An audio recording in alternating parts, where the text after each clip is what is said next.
আগে দেখেছি এক ব্যক্তি নামাজে দাঁড়িয়েছে, নাম বলবো না, অনেক ফেমাস চেহারা।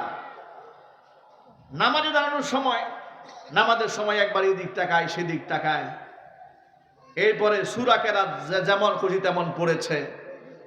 নামাজ যখন শেষ হলো, ফেসবুকে তারকে নিয়ে অনেক লেখালেখি হলো। তখন তিনি জবাব দিয়ে বলছেন যে আমার সামনে যে ক্যামেরা ছিল এটা তো আমাকে আগে বলে নাই। নাউজুবিল্লাহ বলবেন না।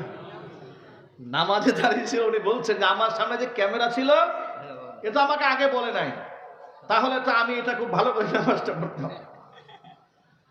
প্রিয় ভাইরা আমার, নামাজে দাঁড়িয়ে থাকেন, আপনার সামনে ক্যামেরা থাক না থাক, চলার পথে আমি একাকী আছি, বন্ধু মহলে একাকী আছি, সিসি ক্যামেরা রেকর্ড হোক আর না হোক, আমার সামনে নিযুক্ত রেকর্ডার আছে না নাই?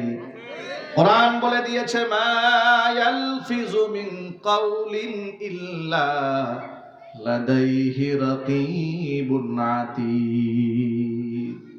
মানুষ তার জবান থেকে এখনো কোনো শব্দ উচ্চারণ করে না যা সংরক্ষণকারী ফেরেশতা রেকর্ড করে না রাখে। জোরে জোরে বলেন সুবহানাল্লাহ।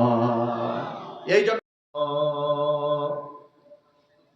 আম্মা বা'দু ফাআউযু বিল্লাহি মিনাশ শাইতানির রাজীম। বিসমিল্লাহির রাহমানির রাহিম। ওয়ালাকাদ আতাইনা লুকমানাল হিকমাতা আন ইশকুর লিল্লাহ ওয়া মান ইয়াশকুর ফাইন্নামা ইয়াশকুরু লিনাফসিহি ওয়া মান কাফারা ফাইন্নাল্লাহা গানিয়্যুন হামিদ।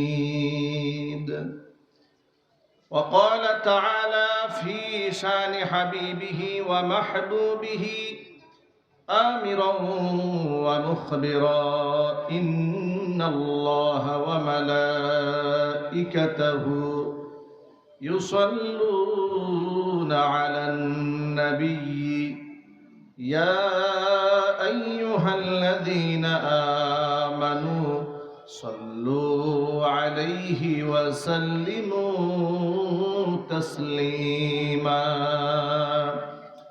اللهم صل على محمد وعلى آل محمد كما صليت على إبراهيم وعلى آل إبراهيم إنك حميد مجيد اللهم بارك على محمد وعلى آل محمد كما باركت على إبراهيم وعلى آل إبراهيم إنك حميد مجيد। মোহাব্বতে জবান ছেড়ে দিয়ে সকলে মিলে কিছুক্ষণ জিকির করুন, লা ইলাহা ইল্লাল্লাহ।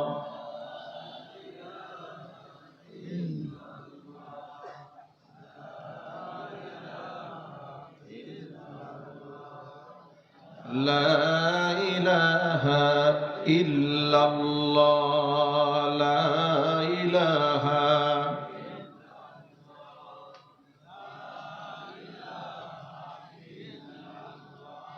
لا إله إلا الله لا إله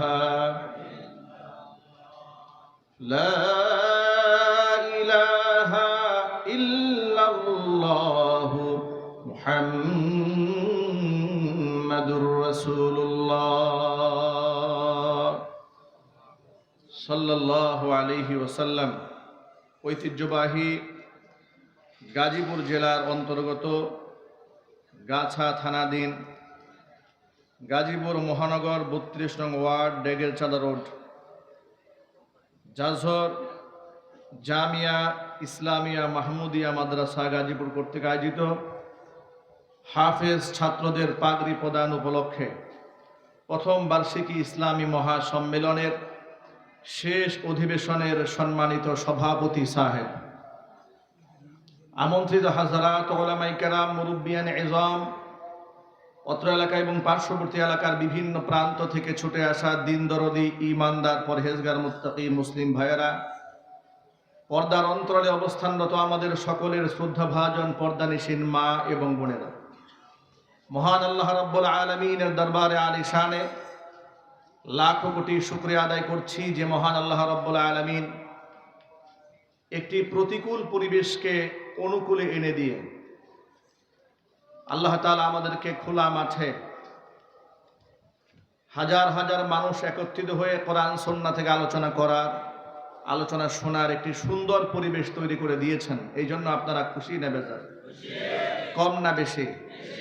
হৃদয়ের সবটুকুন ভালোবাসা উজাড় করে শ্রদ্ধা জড়িত কণ্ঠে মহান মনিবের শেখানো ভাষায় শুকরিয়া আদায় করছি। জবান ছেড়ে দিয়ে সকলে একযোগে বলছি আলহামদুলিল্লাহ। রব্বানা লাকাল হামদ হামদান কাসীরা তাইয়িবান মুবারাকান ফীহি ইয়া রাব্বি লাকাল হামদু কামা ইয়ানবাগি লিজালালি ওয়াজহিকা ওয়া আযীমি সুলতানিকা। আল্লাহ রাব্বুল আলামিন আজকের প্রথম বার্ষিকী ইসলামী মহাসম্মেলনকে কবুল করুন। জামিয়া ইসলামিয়া মাহমুদিয়া মাদ্রাসা গাজীপুরকে আল্লাহ তাআলা কিয়ামত পর্যন্ত কবুল করুন। মাদ্রাসার সমস্ত হাজাত আল্লাহ তাআলা তার গায়বে খাজানা থেকে মিটিয়ে দিন। অক্লান্ত পরিশ্রম করে এই জান্নাতের বাগান যারা সাজিয়েছেন, দূরদারাজ থেকে শোনার জন্য যারা এসেছেন, আজকের মাহফিলের ওসিলা করে আল্লাহ তাআলা সকলকে পরিপূর্ণ হেদায়েত নসিব করুন। অত্র এলাকার সমস্ত মুর্দেগানের কবরে আযাব আল্লাহ তাআলা কিয়ামত পর্যন্ত বন্ধ করে দিন। কাল হাসরের কঠিন ময়দানে আজকের এই আয়োজন আল্লাহ তাআলা আমাদের সকলের নাজাতের জারিয়া হিসেবে কবুল করুন। প্রিয় বন্ধুগণ, এক বাক্যে জবাব দিয়ে বলুন তো হেদায়েত দেওয়ার মালিককে? চিৎকার দিয়ে বলুন হেদায়েত দেওয়ার মালিককে? আমি আপনাদের সামনে মহাগ্রন্থ আল কোরআন খুলে বসেছি। আসমানের নিচে জমিনের উপরে হেদায়েতের এর চেয়ে দামি মূল্যবান কথা আর হতে পারে? আরো চিৎকার দিয়ে বলুন হতে পারে? মান ক্বালা বিহি সাদাকা, যে ব্যক্তি কোরআন দিয়ে কথা বলে সে সত্য কথা বলে। ওমান হাকামা বিহি আদালা, যে ব্যক্তি কোরআন দিয়ে বিচার করে সে ইনসাফ কায়েম করে। কোরআন কারীম এই আসমানের নিচে জমিনের উপরে একমাত্র অথেন্টিক কিতাব,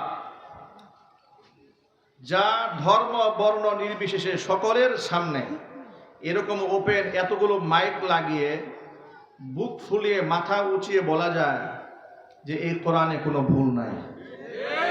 সুবহানাল্লাহ বলেন।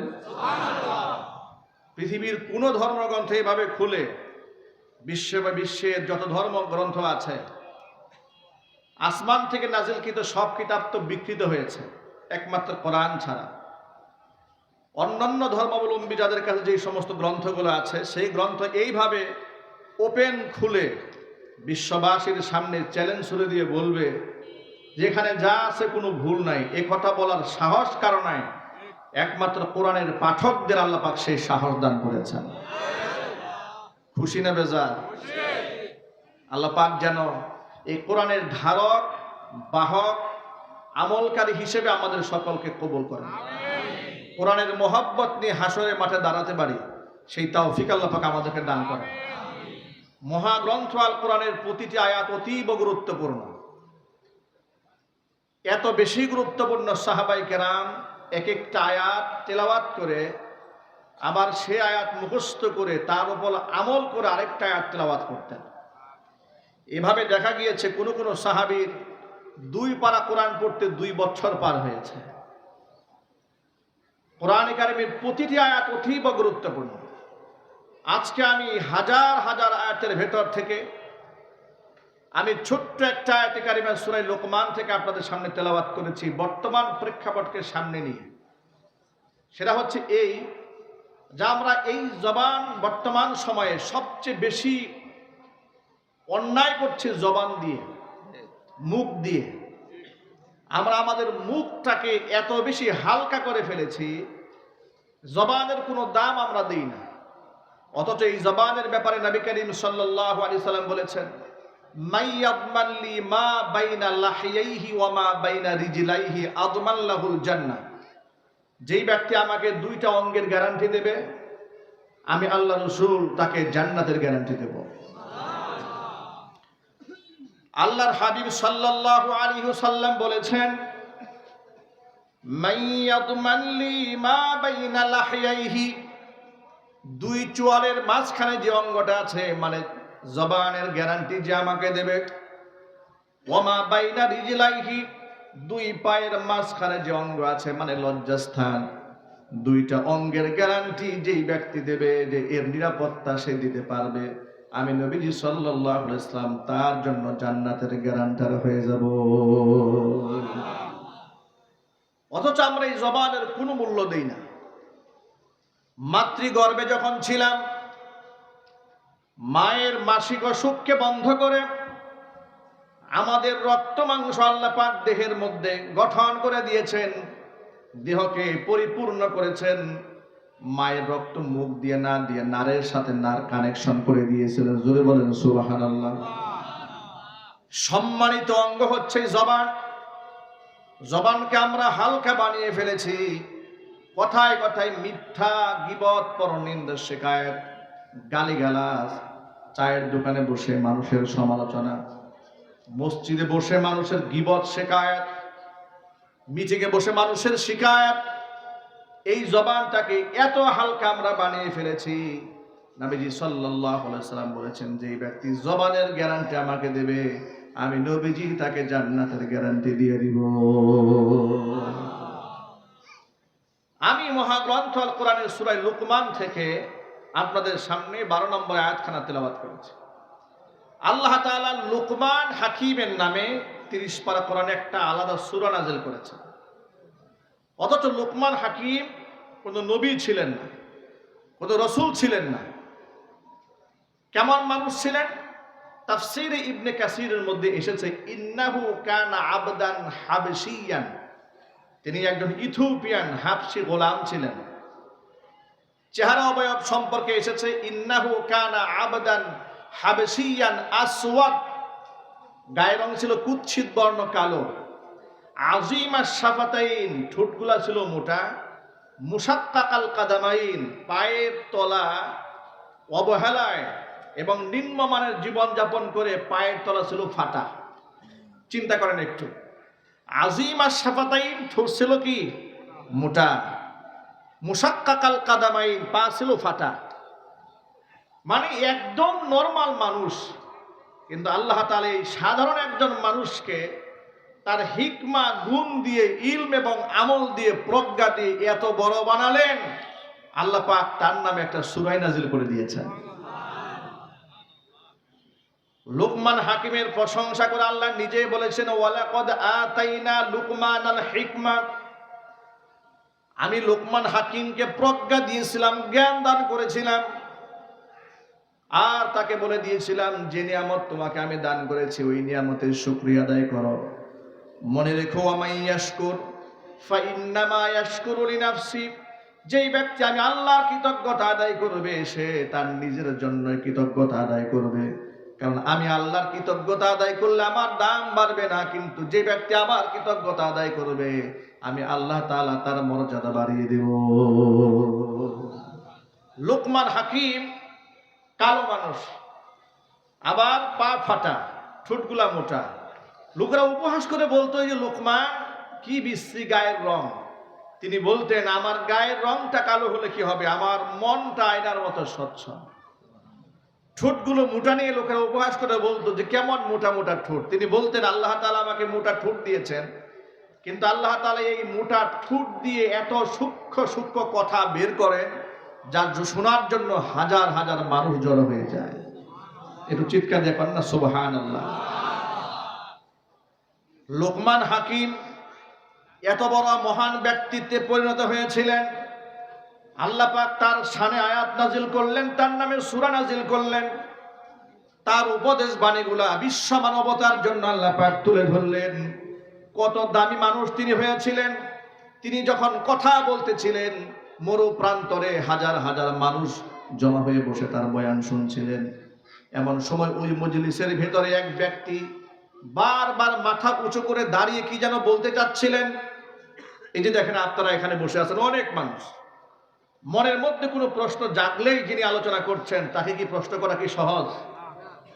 বুঝেন না মনে হয়? মনে চাইলে কি দাঁড়ানো যায়, কিন্তু মনের মধ্যে প্রশ্ন জাগলে তো লুকমান হাকিম এভাবে কথা বলছেন, অসংখ্য লোকেরা বসে বয়ান শুনছেন, একজন পিছন দিতে খালি এরকম করে মাথা উঁচু করে, অনেক মানুষ মাথা উঁচু করে কি যেন বলতে চায়। লোকমান হাকিম বুঝতে পারলেন, লোকমান হাকিম তাকে ইশারা করে দাঁড় করিয়ে দিলেন। তিনি দাঁড়ালেন, দাঁড়িয়ে বললেন, তিনি যখন দাঁড়ালেন লোকমান হাকিম তাকে বললেন, কিছু বলবেন আপনি? তিনি বললেন, নিশ্চয় বলতে চাই, যদি আপনি অভয় দেন, যদি আপনি আমাকে অভয় দেন, তাহলে আমার মনে একটা প্রশ্ন বারবার ঘুরপাক খাচ্ছে, কিন্তু বলতে সাহস পাচ্ছি না। তিনি বলেন, নিঃসন্দেহে আপনি বলুন, কি বলবেন আপনি বলুন। তিনি বললেন, হুবহু আপনার মতোই চেহারা দেখতে, আপনার মতোই গায়ের রং, একটা ছেলে দীর্ঘদিন আমার সাথে মরু প্রান্তরে ভেড়া বকরি দুম্বা চড়িয়েছে, রাখাল ছিল, গোলাম ছিল, একেবারে হুবহু আপনার মতোই দেখতে। আমার মনের মধ্যে সন্দেহ যাচ্ছে না ওই গোলামটা আবার আপনি নাকি। লোকমান হাকিম কথা শুনে হাজার হাজার মানুষের ভিড়ে বলছেন, হ্যাঁ, যে লোকটা তোমার সাথে ছাগল চড়াইতো আমি সেই লোকমান হাকিম। সুবহানাল্লাহ বলবেন না? আচ্ছা, মানুষ বড় হলে অতীত স্বীকার করতে চায়? বড় হয়ে গেলে অতীত স্বীকার করতে চায় না? স্বীকার করতে চায় না, বলে আমরা বাধ্যতার আমল থেকে জমিদার, অহংকার প্রদর্শন করে। কিন্তু লোকমান হাকিম সবার সামনে বলেন, হ্যাঁ, আমি সেই ব্যক্তি যিনি তোমার সাথে ছাগল চড়াইত। তিনি বললেন, আমি সেই ছাগলের রাখাল, আজও ছাগলের রাখাল রয়ে গেলাম। আপনি লোকমান হাকিম হয়ে গেলেন, আপনি এত বড় পণ্ডিত হলেন, এত জ্ঞানী হলেন যে আপনার কথা শোনার জন্য গরমে এত মানুষ বসে থাকে, কারণটা কি? লোকমান হাকিম তখন বলেছিলেন, আল্লাহর বান্দা শোনো, কয়েকটা গুণের ওপর আমি আমল করেছিলাম, ওই আমলগুলা যদি তুমি করতে পারো আল্লাহ তাআলা তোমাকেও লোকমান হাকিম বানিয়ে দিবে। লোকমান হাকিম 1 নাম্বার বললেন, শোনো, আমি আমার জবানকে মূল্যবান বানিয়েছি, আমি আমার এই জবান থেকে অনর্থক একটি কথাও কখনো বলিনি।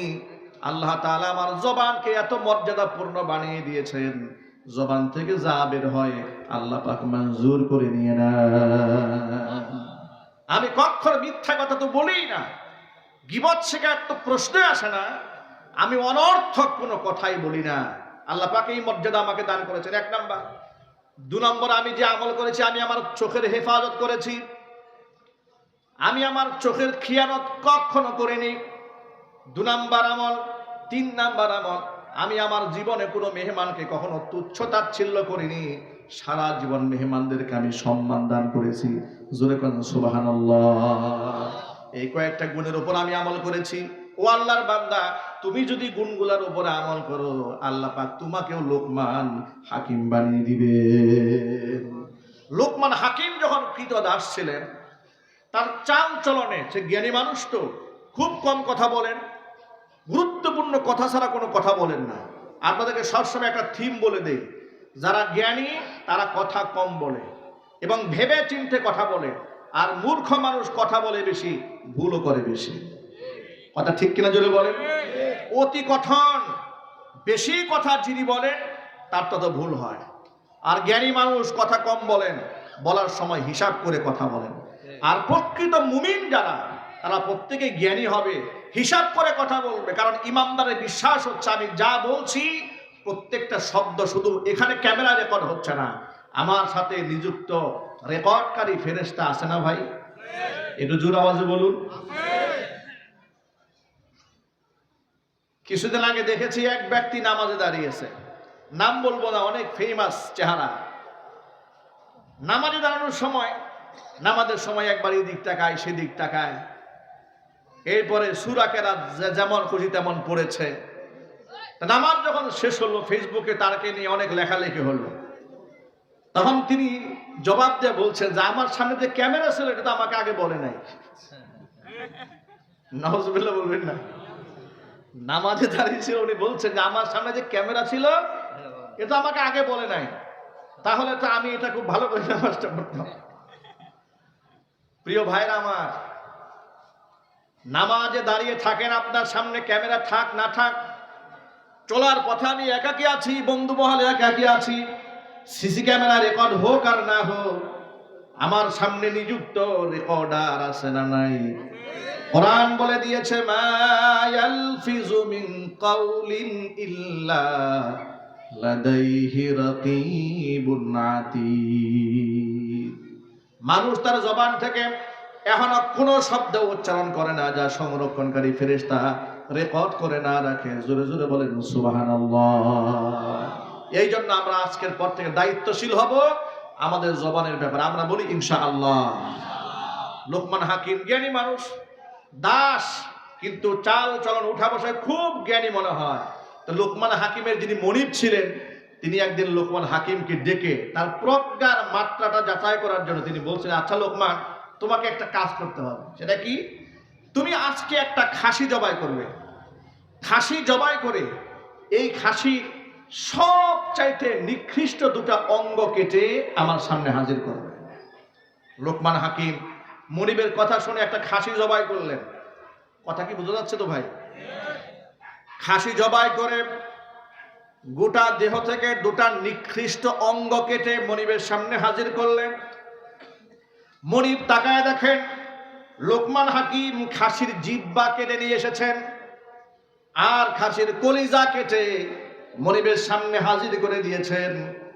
মনিব জিজ্ঞেস করলো, লোকমান, ব্যাখ্যা করে বলো, দেহের মধ্যে লজ্জাস্থান আছে, লিঙ্গ আছে, পা আছে, সব বাদ দিয়ে তুমি জিহ্বা কেন কেটে আনলাম?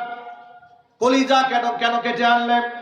লোকমান হাকিম তার মনিবকে ডেকে বলছেন, মনিব শুনে রাখুন, একটা দেহের মধ্যে সবচাইতে নিকৃষ্ট অঙ্গ এই দুটা যদি নষ্ট হয়ে যায় গোটা দেহটাই নষ্ট হয়ে যায়। সবচেয়ে নিকৃষ্ট এই অঙ্গ দুটা, এই দুটা নষ্ট হয়ে গেলে দেহ সে সব পচে যায়। যার কান নষ্ট হয়, যার জবান নষ্ট হয়। এই জন্য দেহের মধ্যে সবচেয়ে নিকৃষ্ট অঙ্গ এই দুটো। কিছুদিন চলে গেছে, যাওয়ার পরে লোকমান হাকিমের মনিব আবার লোকমানকে ডেকে বলছে, লোকমান, তুমি আজকে আরেকটা খাসি জবাই করবে। খাসি জবাই করে ওই খাসি সবচাইতে উৎকৃষ্ট মানের দুটা অঙ্গ কেটে আমার সামনে নিয়ে আসবে। লোকমান হাকিমের মনিবের কথা শুনে লোকমান এবার আরেকটা খাসি জবাই দিলেন।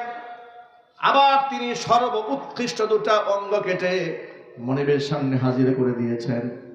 লোকমানের মনিব তাকায় দেখেন সর্বনিকৃষ্ট অঙ্গ কাটার কথা বললে যে দুটা অঙ্গ কেটে নিয়ে এসেছিলেন, সর্ব উৎকৃষ্ট অঙ্গ কাটার কথা বলার পরেও তিনি একই অঙ্গ দুটা কেটে নিয়ে এসেছেন। জিজ্ঞেস করে, লোকমান, কয়েকদিন আগে বললাম খারাপ অঙ্গ কাটতে, জিহ্বা কাটলে, আর কাল কেটে নিয়ে আসলে, হৃৎপিণ্ড কেটে নিয়ে আসলে, আবার আজকে ভালো অঙ্গ কাটতে বললাম, তুমি এই দুটাই কাটলে কেন? লোকমান হাকিম ব্যাখ্যা করে বলছেন, মনিব শোনেন, দেহের মধ্যে এই দুটা অঙ্গ হচ্ছে এমন দুটি অঙ্গ যে এর চেয়ে ভালো অঙ্গও হতে পারে না, আর এর চেয়ে খারাপ অঙ্গ হতে পারে না। যার কলিজা সুন্দর, যার জবান সুন্দর, সে মানুষটা সুন্দর। যার কলিজা খারাপ, যার জবান খারাপ, তার চাইতে নিকৃষ্ট মানুষ আসমানে নিচে জমিনের উপর আর হতে পারে না। কথা ঠিক না? ঠিক জোরে বলেন। দেখেন অনেক সময় লোকেরা অনেক সময় রাগ করে, কালো মানুষ যদি খারাপ কাজ করে, মন্তর যদি খারাপ হয়, লোকেরা বলে ওর দিলও কালা, ওর দেহ কালা, ওর ভেতরও কালা, বাহিরও কালা। আবার সুন্দর মানুষ যদি খারাপ কাজ করে, কি বলে জানেন? উপরে সাদা হলে কি হবে, মনটা একদম কালা। কথা ঠিক না ভাই? লোক মুখে বলে। এই জন্য অন্তর পরিচ্ছন্ন হওয়া এটা ইমানদারদের বিরাট একটা অর্জন। আমাকে অন্তর পরিশুদ্ধ রাখতে হবে, এই জবানকে পরিশুদ্ধ রাখতে হবে। আপনি তো আন্দাজ করেন তো, আল্লাহর নবী সাল্লাল্লাহু আলাইহি ওয়াসাল্লাম 63 বছর হায়াতে একটা মিথ্যা শব্দ উচ্চারণ করেন নাই। সুবহানাল্লাহ, বাড়ি গিয়ে বলেন। আচ্ছা, এটা কোনো স্বাভাবিক ঘটনা মনে হয় আপনার কাছে? যে একটা মানুষ জীবনে একটা মিথ্যাও বলে নাই। আল্লাহু আকবার জোরে বলেন। তিনি মানুষ ছিলেন, আমার আপনার মতো সাধারণ মানুষ ছিলেন না, তিনি মহামানব ছিলেন। কথা ঠিক নেবে ঠিক? মহামানব ছিলেন, যার দরুন তার তুলনা তিনি নিজেই, তার সাথে পৃথিবীর কারো তুলনা করা যায় না। তিনি মানুষ ছিলেন, কিন্তু কোন মানুষের সাথে তার তুলনা হয় না। নবী ছিলেন, কিন্তু অন্য নবীদের সাথেও তার তুলনা হয় না। তিনি ছিলেন ইমামুল মুরসালিন, রাহমাতুল লিল আলামিন, খাতামুল আম্বিয়া, নবিয়ুনা মুহাম্মাদুর রাসূলুল্লাহ সাল্লাল্লাহু আলাইহি ওয়াসাল্লাম। আল্লাহ পাক তাকে নবিকুল শিরোমণি বানিয়েছিলেন। আল্লাহ পাক তাকে এত বেশি মর্যাদা দিয়েছিলেন। আল্লাহ তাআলা নিজে তার নবীকে সাধারণ মানুষের মতো ডাক দেন নাই, নিজে তার নবীকে বড় মর্যাদা দিয়ে ডেকেছেন। জোরে জোরে বলেন আল্লাহু আকবার। কথা বলার একটা কারণ আছে, খুব গভীর মনোযোগ সে কথাটা শুনবেন। এই কোরআনে আল্লাহ তাআলা সমস্ত নবীদেরকে নাম ধরে সম্বোধন করেছেন, যেমন ইয়া জাকারিয়া, ইয়া ইয়াহইয়া, ইয়া মূসা, ইয়া ঈসা, ইয়া ইব্রাহিম, এভাবে নাম ধরে ধরে নবীদেরকে সম্বোধন করেছেন। কিন্তু 30 পারা কোরআনে একটা জায়গার মধ্যে খুঁজে পাবেন না আল্লাহ পাক তার নবীকে ইয়া মুহাম্মদ বলে ডাক দিয়েছেন। নিজে আল্লাহর নবীকে আল্লাহ নিজের নাম ধরে তো ডাক দেনই নাই, আবার মানুষেও যেন রসুলকে সাধারণ মানুষের মতো করে ডাক না দেয়, হারাম ঘোষণা করে দিয়েছেন। আল্লাহ পাক বলেন, লা তাজআলু দুআ আর রাসূলি বাইনাকুম কাদুআই বাযিকুম বাযা। ও দুনিয়ার মানুষেরা শুনে রেখো, ও সাহাবীরা কান খুলে শুনে রেখো, তোমরা সাধারণ মানুষকে একে অপরে যেভাবে নাম ধরে ডাকাডাকি করো, আমার নবীকে তোমরা সেইভাবে নাম ধরে ডাকও দিতে পারবে না। আল্লাহু আকবার বলেন, আরো চিল্লায় এখন আল্লাহু আকবার। নাম ধরে ডাকও দেওয়া যাবে না, তার সাথে কারো তুলনায় করা যাবে না। তিনি অনন্য অসাধারণ ছিলেন। সাহাবায়ে কেরাম তার সৌন্দর্যতার প্রশংসা করতে গিয়া হয়রান হয়ে বলেছেন, তিনি সাদাও ছিলেন না, কালো ছিলেন না, আবার গধূম বর্ণেও ছিলেন না। এর মানে কেমন ছিলেন তার তুলনা তিনি নিজেই শামাইলে তিরমিজি খুলে দেখেন, এক শব্দে এক বর্ণে পৃথিবীর কোন রঙের সাথে রাসূলকে তুলনা দেওয়া সম্ভব হয় নাই। আমরা যেমন এক বাক্যে বলি অমুকে লম্বা অমুকে খাটো, রাসূলের ব্যাপারে তারা লম্বাও বলতেন না, খাটোও বলতেন না। বলতেন তিনি লম্বাও ছিলেন না, খাটোও ছিলেন না। এর মানেটা কি? এর মানে হচ্ছে পৃথিবীতে এমন একক কোনো শব্দ নাই যেই শব্দ দিয়ে রাসূলকে পরিচিত করা যায়। চিল্লায় কোন আল্লাহু আকবার। পৃথিবীতে এমন কোনো একক কোনো রং নাই যে এক রং দিয়ে আপনি রাসূলের সৌন্দর্যতা বলে ফেলবেন। আল্লাহ পাক তার রাসূলকে এভাবে তৈরি করেছিলেন, যার দরুন তার শান, তার মান, তার মর্যাদা, তার ইজ্জত, তার আবরু এত আকাশচুম্বী বানিয়ে দিয়েছিলেন। তিনি যখন হাঁটতেন আকাশের এই মেঘমালা তাকে ছায়া দিতেন। তিনি মৃত গাছের নিচে বসলে তার সম্মানে মৃত গাছ জিন্দা হয়ে তাকে শাখা পাখা পাতা পল্লবে সুশোভিত হয়ে তাকে ছায়া দিত। এত বেশি সম্মান আল্লাহ পাক তার নবীজিকে দান করেছিলেন।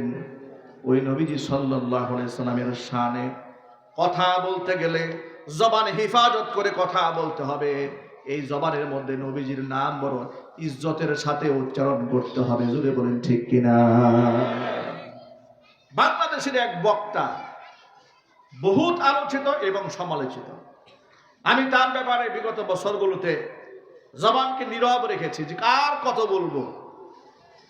বক্তাদের ব্যাপারে তো কথা বলতে নিজের কাছেও খারাপ লাগে যে হাজার হাজার মানুষের সামনে তাদেরকে সতর্ক করব। তাদেরকে ব্যক্তিগতভাবে বোঝানো হলো, একাধিকবার বোঝানো হলো, কোনো বুঝে কাজ হয় না। একের পর এক বেফাস মন্তব্য এই কোরআনের ময়দানে বসে তারা করেই যাচ্ছেন। বেফাস মন্তব্য আয়াতের তাফসিরের মধ্যে গিয়ে করেন, ওয়াজের স্টেজে বসে করেন, গাল গল্পে করেন, করতে করতে করতে করতে এক পর্যায়ে আজকে সাংবাদিক সম্মেলন সাংবাদিকদের সাক্ষাৎকার দিয়ে বলছেন নবীজি সাল্লাল্লাহু আলাইহি সাল্লাম বার্তা বাহক ছিলেন, সেই অর্থে নবীজি সাল্লাল্লাহু আলাইহি সাল্লাম সাংবাদিক ছিলেন। এত আস্তে নাউজুবিল্লাহ বললেন। আচ্ছা, বেয়াদবির তো একটা স্কেল থাকা উচিত, একটা মাত্রা থাকা উচিত। আমি কার সামনে কথা বলছি? তিনি কে? তিনি কি আমাদের সমাজের সাধারণ কোনো মানুষ, সাধারণ কোনো সৃষ্টি? আসমান জমিন লৌহ কলম চাঁদ সূরজ যার সৃষ্টির কাছে ঋণী হয়ে আছে, নবীরা পর্যন্ত যার নাম উচ্চারণ করতে সাবধানতা অবলম্বন করেছেন, স্বয়ং আল্লাহ রাব্বুল আমিন মুহাম্মদ বলে নাম উচ্চারণ করেন নাই, তাকে আপনি সাংবাদিক বলেন? এই বক্তার জাতির সামনে নিঃসন্দেহে নিঃশর্ত ক্ষমা ভিক্ষা চাওয়া উচিত। লাগামহীন বক্তব্য দিয়ে দিয়ে এক সময় বলে কোরআন শরীফ আল্লাহ ফেসবুক চালাতে বলেছেন, আল্লাহ পাক লাইক কমেন্ট করতে বলেছেন, আরেকবার বলে কোরআন শরীফ আল্লাহ আওয়ামী লীগ এবং বিএনপির নাম বলেছেন, আরেকবার বলে অমুক নায়িকার দিকে বিসমিল্লাহ বলে একটু তাকাবেন। উদ্ভট কথাবার্তা। আল্লাহর কোরআনের মঞ্চটাকে কয়েকটা জ্ঞানহীন আলেম নাপাক বানিয়ে ছেড়ে দিয়েছেন। কথা ঠিক না? ঠিক জুড়ে বলে। হাতে গোনা কয়েকটা বক্তার কারণে আজকে আলেম সমাজ বিতর্কের মুখে, তাদের নামে প্রতিদিন ফেসবুকে গালিগালাজ হচ্ছে, মানুষের সামনে জবাবদিহিতা করতে হচ্ছে, আর তাদের কাছে জবাব দিতে চাইতে গেলেই বলে স্লিপ অফ টাং হয়ে গেছে। কেন রে ভাই? আপনি কথায় কথায় মাপ চান, কতবার মাপ চাইলে আপনি শুধরাবেন? কতবার আপনার স্লিপ অফ টাং হয়?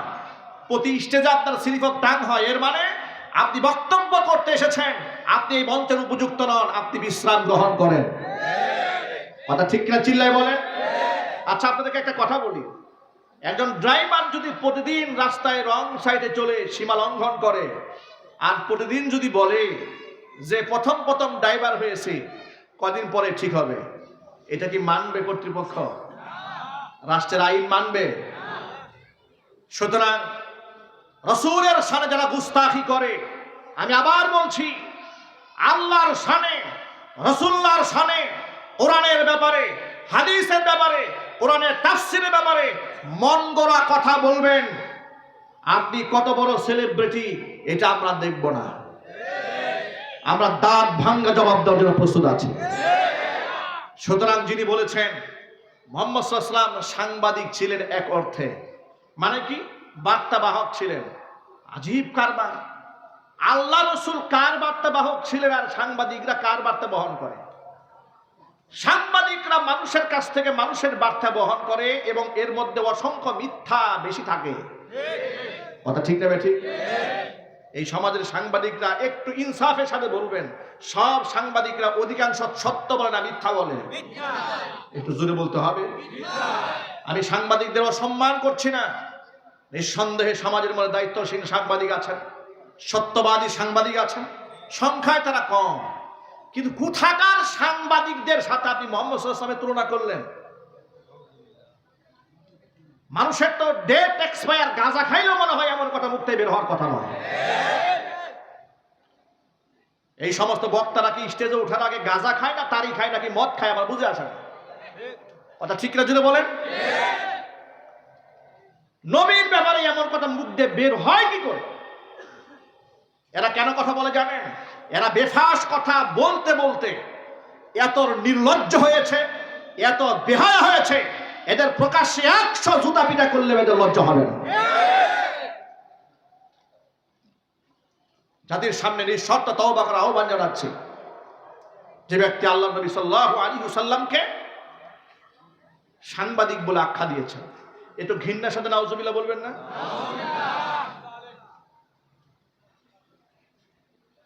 আল্লাহর নবী সাল্লাল্লাহু আলাইহি ওয়াসাল্লাম সম্পর্কে, আল্লাহ রাসূল সাল্লাল্লাহু আলাইহি ওয়াসাল্লাম সম্পর্কে স্বয়ং আল্লাহ কি বলেন শোনেন, যে আমার নবী কেমন বার্তাবাহক ছিলেন শোনো। আমার নবী কেমন বার্তাবাহক? ওয়ামা ইয়ানতিকু আনিল হাওয়া ইন হুয়া ইল্লা ওয়াহিয়ুন ইউহা। আমার নবী নিজের পক্ষ থেকে কোনো কথাই বলেন না, কথা যা বলেন আমার পক্ষ থেকে ওহির মাধ্যমে যা জানাই দেই সেটাই জাতির সামনে জুড়ে পৌঁছায় দেন। জোরে জোরে বলেন সুবহানাল্লাহ। সেই রাসূলের সাথে এই সমাজের সাংবাদিকদের তুলনা হয়? নাউজুবিল্লাহ পড়েন, আরো চিৎকার দিয়ে এখন নাউজুবিল্লাহ। আল্লাহ এই সমস্ত দায়িত্ব জ্ঞানহীন বক্তাদেরকে হেদায়েত দান করুন এবং তাদের জবানের অনিষ্টতা থেকে, ফিতনা থেকে, ফাসাদ থেকে মুসলিম উম্মাহকে হেফাজত করুন। আমার প্রিয় ভাইরা, আল্লাহর নবী সাল্লাল্লাহু আলাইহি ওয়াসাল্লাম আল্লাহর পক্ষ থেকে সিদ্ধান্তের অপেক্ষায় কিভাবে থাকতেন লক্ষ্য করেন। একবার এক ইহুদি দৌড়ায় এসেছে রাসূলের কাছে, এসে বলল, মুহাম্মদ আপনার কাছে একটা বিচার নিয়ে এলাম। নবীজি জিজ্ঞেস করলেন, কার নামে বিচার নিয়ে এলে? ইহুদি বলে, আপনার সাহাবী আবু বকর সিদ্দিকের নামে বিচার নিয়ে এসেছি। কেন? আমার আবু বকর কি করেছে? তাকাই দেখেন, আমার গালে থাপ্পড় দিয়ে গালটা লাল বানিয়ে দিয়েছে। নবীজি সাল্লাল্লাহু আলাইহি ওয়াসাল্লাম খুব অবাক হলেন। আবু বকর তোমাকে মেরেছে? বলে, হ্যাঁ আবু বকর মেরেছে। আবু বকর তো মারামারি করার লোক না, ঠান্ডা মাথার লোক, ধৈর্যশীল মানুষ, তিনি তো মারতে পারেন না, কাটতে পারেন না। এ কথা বলতে না বলতেই আবু বকর সিদ্দিক রাদিয়াল্লাহু তাআলা আনহু তার সামনে এসে হাজির। এসে বলছে, আল্লাহর নবী আপনি আমাকে একটুখানি পারমিশন দেন, আরেকটা থাপ্পড় দিয়ে ইহুদির বাম গালটা আমি লাল বানায় দেই। নবীজি সাল্লাল্লাহু আলাইহি ওয়াসাল্লাম অবাক বিস্ময়ে জিজ্ঞেস করলেন, আবু বকর আপনি তাকে মারেন কেন, মেরেছেন কেন? আপনি তো কারো গায়ে হাত তুলেন না। আবু বকর বললেন, নবীজি রাস্তা দিয়ে হেঁটে যাচ্ছিলাম, তাওরাত কিতাবের তালিম দিচ্ছিল, আমি তাকে বলেছিলাম, ওয়াই হাক ওয়াইলাক, তোমার জন্য ধ্বংস। তুমি একজন ইহুদি আলেম হয়ে মুহাম্মদ সাল্লাল্লাহু আলাইহি ওয়াসাল্লামের প্রতি ঈমান না এনে ইহুদিদেরকে সেই ভ্রান্ত কিতাবের দাওয়াত দাও। সে আমাকে বলল, তোমরা যে ফকির আল্লাহর দিকে ডাকো, সেই ফকির আল্লাহর কোনো প্রয়োজন আমাদের নাই। আল্লাহকে ফকির বলে গালি দিয়েছে, সহ্য করতে পারি নাই, কষে থাপ্পড় মেরেছি। ও নবীজি সাল্লাল্লাহু আলাইহি সাল্লাম সে যদি আমাকে গালি দিত, আমাকে আঘাত করত, বদলাও নিতাম না, আঘাত করতাম না। কিন্তু যেখানে আল্লাহকে গালি দিয়ে বসেছে, আল্লাহকে ফকির বলেছে, সহ্য করতে পারি নাই, আঘাত করেছি। নবীজি সাল্লাল্লাহু আলাইহি ওয়াসাল্লাম এবার ইহুদিকে জিজ্ঞেস করলেন, ইহুদিরে ফানহাস তুমি কি আল্লাহকে ফকির বলে গালি দিয়েছ?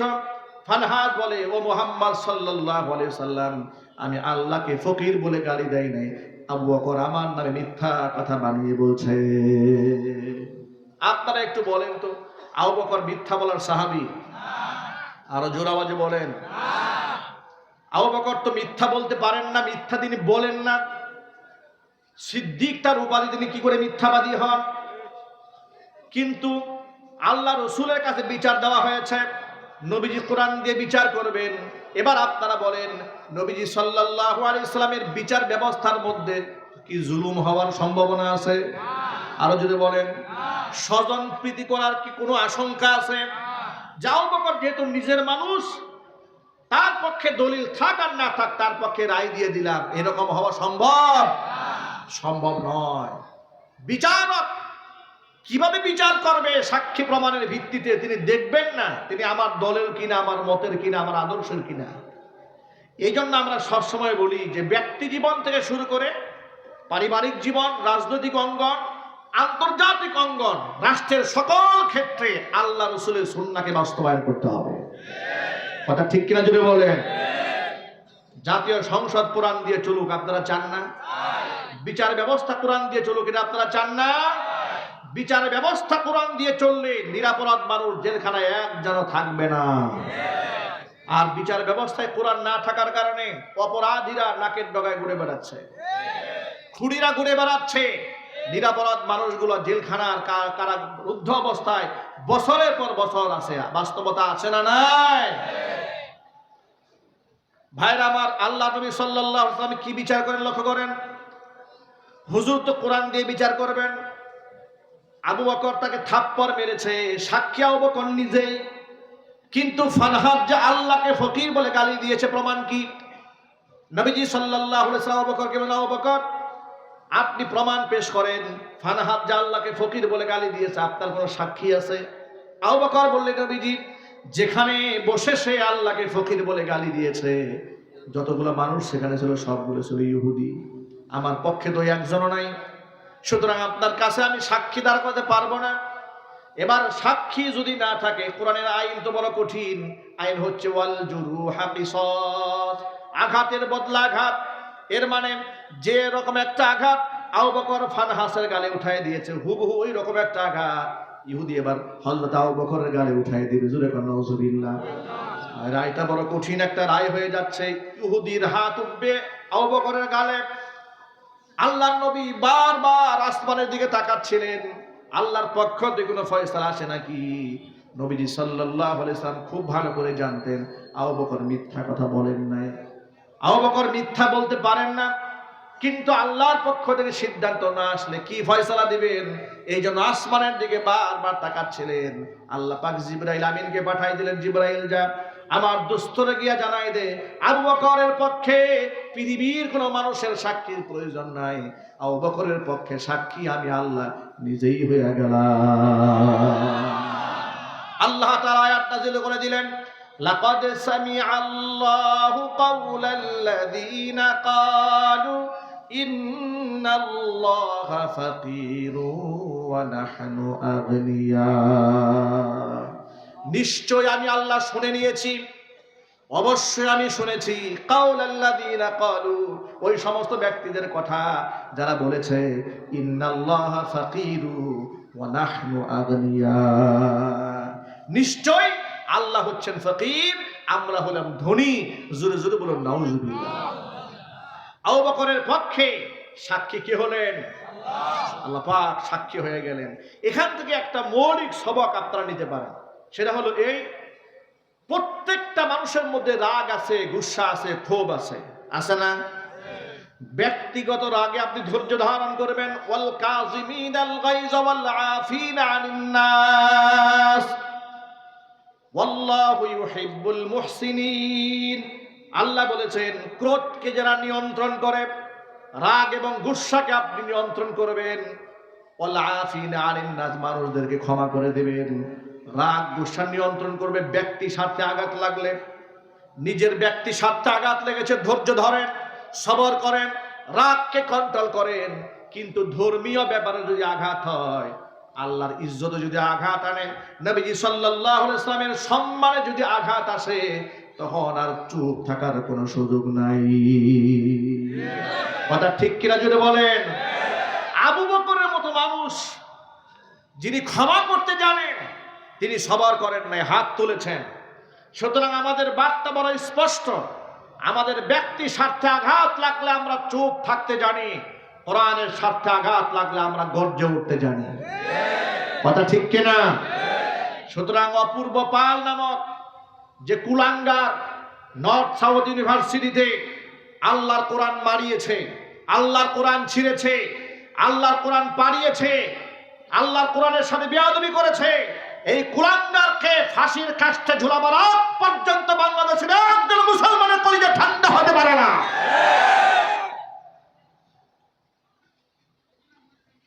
অবাক হয়ে যায়, বাংলাদেশের এত বড় বড় রাজনীতিবিদ, অমুসলিমরা সামান্যতম কোনো নির্যাতনের শিকার হলে, বিগত বছরে দেখেছেন মন্দিরে কে বা কারা হামলা করেছে, মূর্তির ঠ্যাং ভাঙা হয়েছে। যদিও আমরা এগুলাকে সমর্থন করি না, ইনভেস্টিগেশন করে দেখা গিয়েছে মুশরিকরা নিজেরাই মূর্তি ভেঙে মুসলমানদের বদনাম করার চেষ্টা করেছে অধিকাংশ জায়গায়। কথা ঠিক নেবে ঠিক? এরপরে কি হয়, ওই ব্রাহ্মণবাড়িয়া নাসিরনগরে ইতিহাস আপনারা ভুলে যাবেন না, ভুলে যাওয়ার কথা নয়, কোথাকার কোন মন্দিরে কি একটা ভাঙচুর হয়েছে, সে এক সরাসরি মন্দিরে মূর্তির মাথা ভাঙা হয়েছে। এই দুঃখে কষ্টে স্বরাষ্ট্রমন্ত্রী গিয়ে হাজির হয়ে গেলেন, পররাষ্ট্রমন্ত্রী গিয়ে হাজির হয়ে যান, সচিব গিয়ে হাজির হন, রাষ্ট্রপতি বিবৃতি দেন, দুঃখ প্রকাশ করেন, কত কিছু হয়ে যায়। আর আল্লাহর কোরআন পাড়িয়েছে, মারিয়েছে, বাংলাদেশের বড় বড় রাজনীতিবিদদের কোনো প্রতিক্রিয়া দেখলাম না। কথা ঠিক নেবে ঠিক জোরে বলে। কয়েকদিন আগে পূজা উপলক্ষে বাংলাদেশের রাজনীতিবিদেরা পূজা মণ্ডপে স্লোগান দিয়েছে, হিন্দু মুসলিম ভাই ভাই অমুক মার্কায় ভোট চাই। স্লোগান দেয় নাই? কথা বলে না, দেয় নাই? দিয়েছে।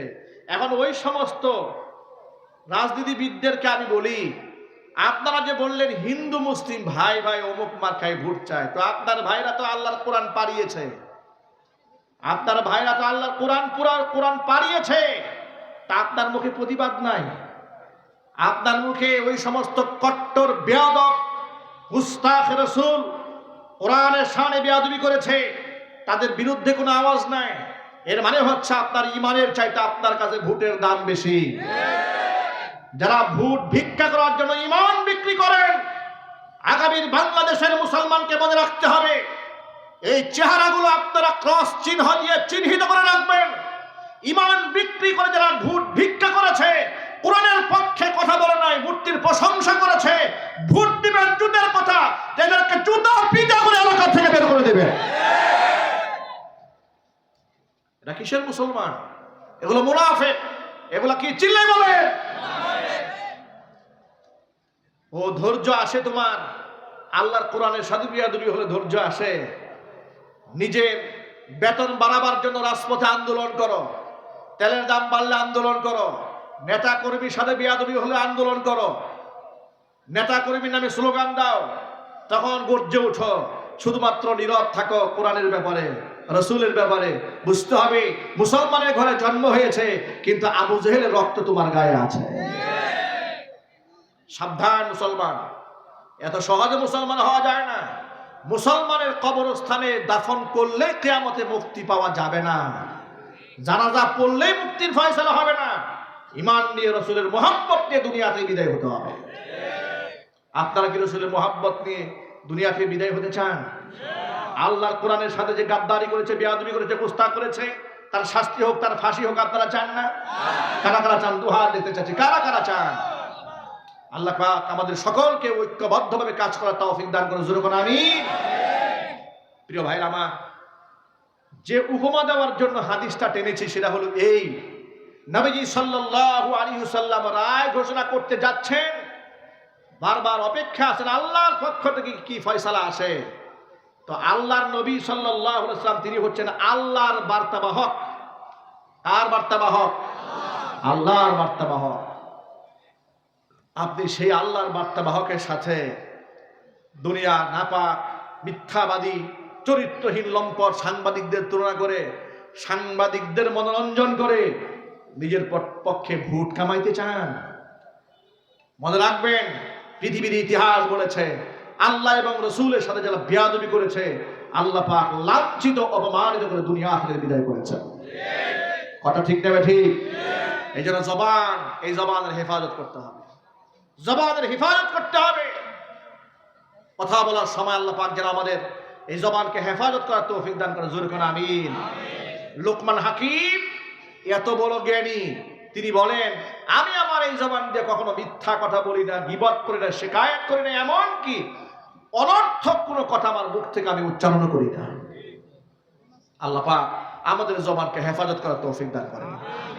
লোকমান হাকিম তার সন্তানকে যে উপদেশমালা দিয়েছিলেন, আল্লাহ তাআলা যে উপদেশগুলো লিখে দিয়েছেন, সংক্ষেপে কয়েকটা পয়েন্ট মনে রাখেন। লোকমান হাকিম তার সন্তানকে বললেন, وَإِذْ قَالَ لُقْمَانُ لِابْنِهِ وَهُوَ يَعِظُهُ يَا بُنَيَّ لَا تُشْرِكْ بِاللَّهِ إِنَّ الشِّرْكَ لَظُلْمٌ عَظِيمٌ।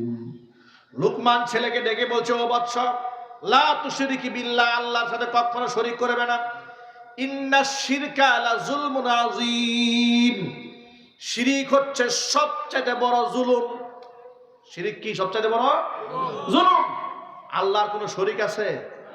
আল্লাহ জুড়ে বলেন, আল্লাহর কোনো উপমা আছে?